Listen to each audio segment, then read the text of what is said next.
Terima kasih pemirsa Sultan TV, Anda masih tetap bersama kami di Talk Show Bincang hari ini, di mana pada pagi hari ini kita masih berbincang-bincang mengenai Festival Cikande 2022 bersama Kang Yayan Sofyan selaku pengurus komunitas Hirau dan juga DJ Wahid, konten kreator Banten kita.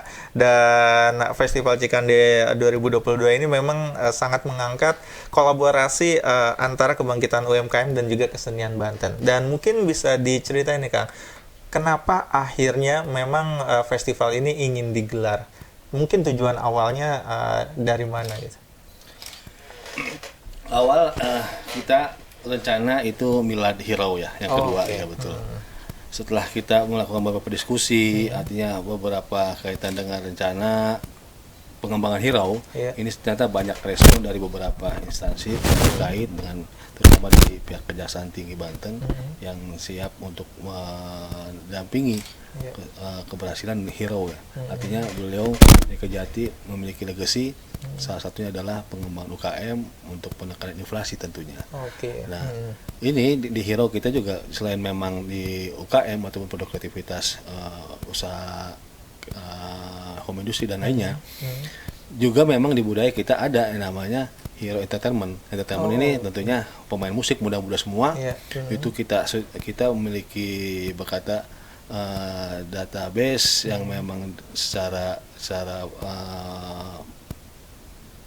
bisanya pada kru Hero Entertainment ini itu menyajikan beberapa lagu Nusantara. Lagu Nusantara yang insya Allah dia acara Hero untuk di besok itu malam kita full di malam hari Hero Entertainment akan hadir. Tampil di sana ya. Tampil di sana, betul. Nah, di samping tip dan budaya juga ya dari hadroh, dari rampak beduk, pencak silat, ini juga kita sajikan di acara tersebut. Jadi ada tradisionalnya juga, ada modernnya juga di sana dihadirkan ya. Betul.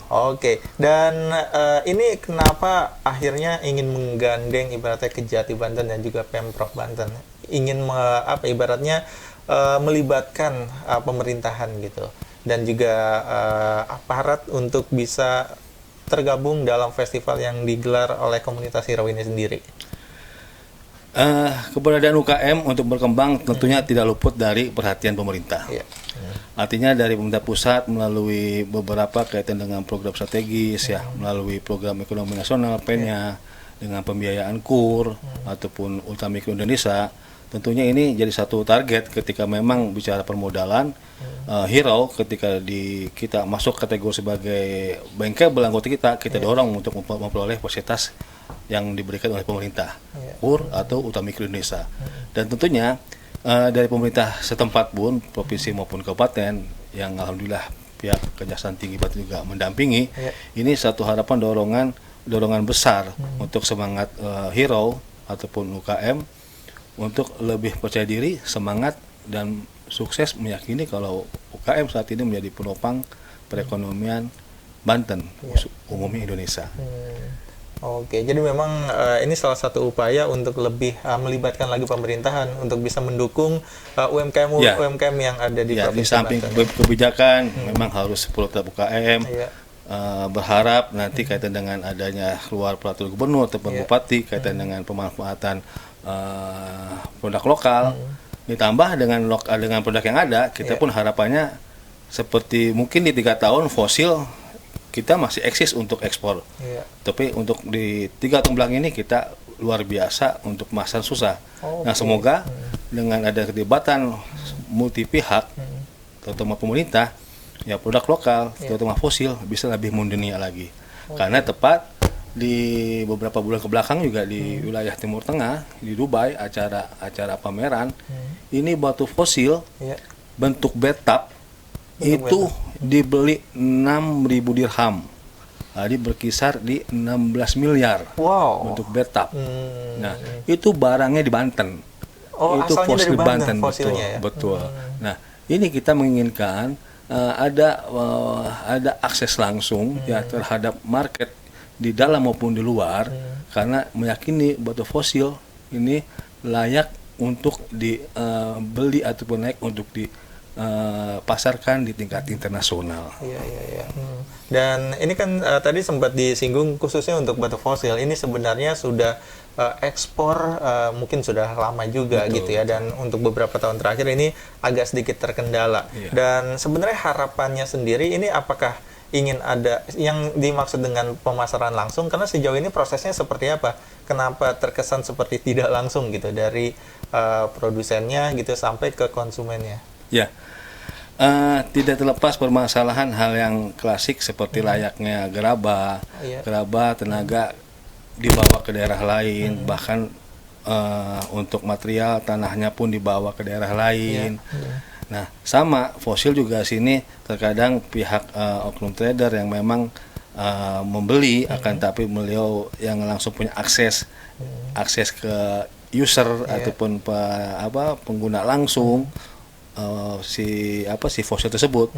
Nah, harapannya dengan saat ini kita menggandeng beberapa pihak dan pemerintah, semoga membantu pemasaran fosil melalui kedutaan besar kah, ataupun komunitas melalui pelajar di luar ataupun hal lain lah yang memang bisa terbantu ekspos batu fosil, karena batu fosil ini kan bukan barang ringan. Tentunya kita siap apabila diminta untuk melakukan beberapa display di kedutaan. Dengan hasil produk kita sepertinya bangga menjadi UKM Banten melalui batu fosil yang ada di Banten. Oke, jadi ibaratnya sebenarnya ingin benar-benar mengangkat gitu ketika ada sebuah produk dari batu fosil, pembelinya ini tahu kalau ini sebenarnya adalah produk dari Banten. Gitu ya. Jadi bukan lagi produk yang ibaratnya beli dari trader yang mungkin asalnya ini tidak benar-benar dijelaskan gitu ya. Dan ini dengan ibaratnya mungkin UMKM yang ada di Banten terekspos gitu ya, semakin terbuka lebar pasarnya di dunia internasional ya. Oke, ini menarik. Dan di acara Festival Cikande 2022 ini selain nanti akan ada pameran UMKM, terus juga akan ada pentas seni dan hiburan rakyat.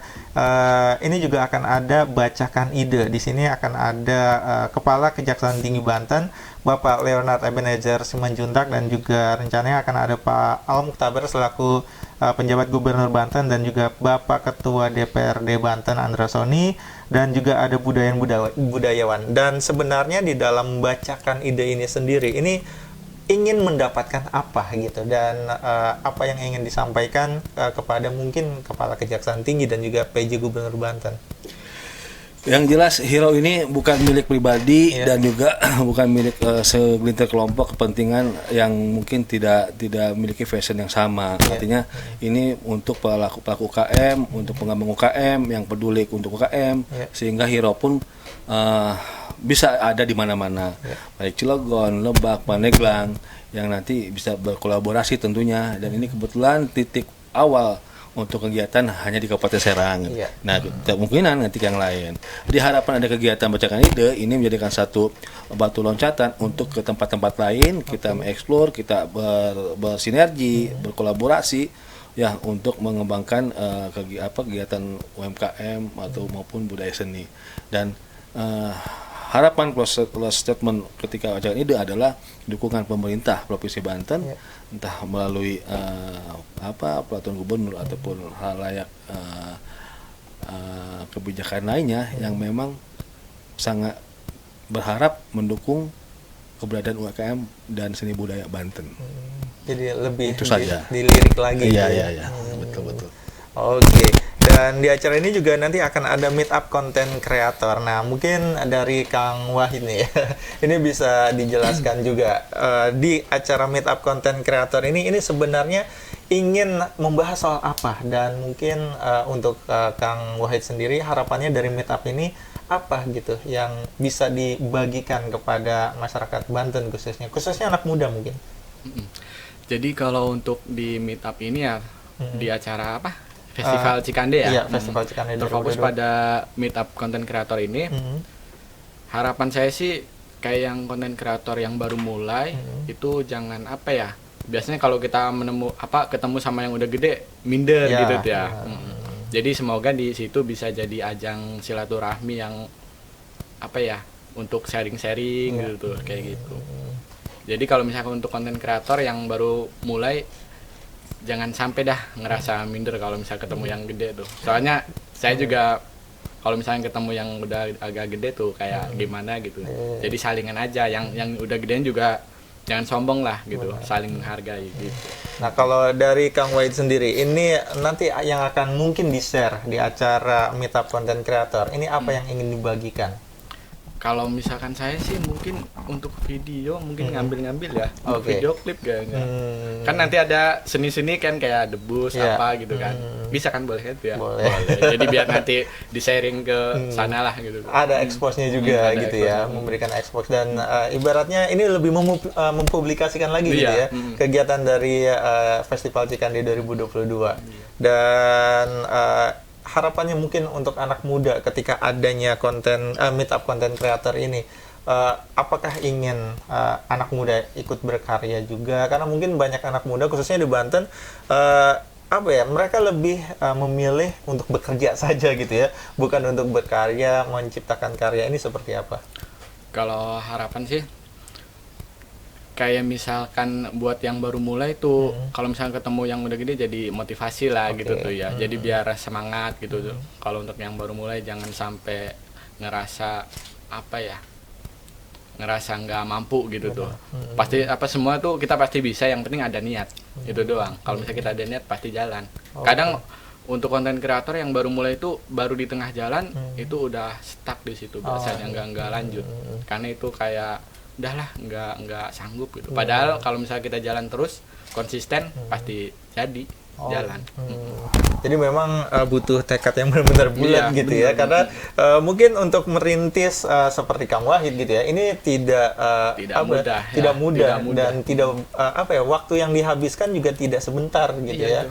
Butuh waktu dari 2019 sampai sekarang baru benar-benar melihat hasilnya gitu ya. Itu ya. Jadi butuh proses, semua juga butuh proses, nggak ada yang instan.